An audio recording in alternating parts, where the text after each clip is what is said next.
classic daily chuckles. Share the laughter, spread the joy. Like, share and subscribe.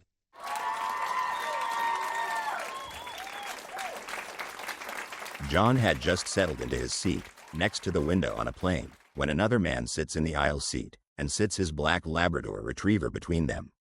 John looks at the dog, and asks the man why he's allowed on the plane.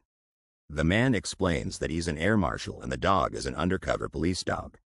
His name is Hunter, and he's the best there is, the marshal says proudly. I'll show you once we get airborne, and I put him to work.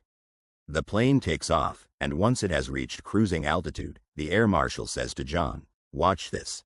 And he tells Hunter to search. Hunter jumps down from his seat, walks along the aisle, and finally sits, very purposefully, next to a woman for several seconds. Hunter then returns to his seat and puts one paw on the marshal's arm. The marshal says, "Good boy."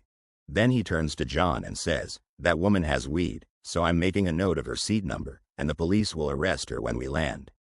"Wow, that's amazing," replies John. Once again, the marshal sends Hunter to search the aisles.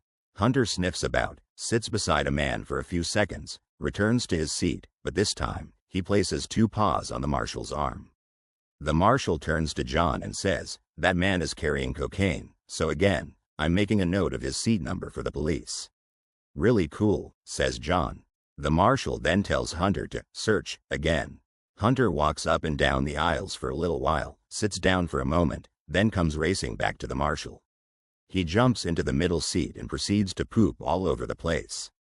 John is really grossed out by this behavior, and can't figure out how or why such a well-trained dog would act like that. He asks the marshal, "What's going on?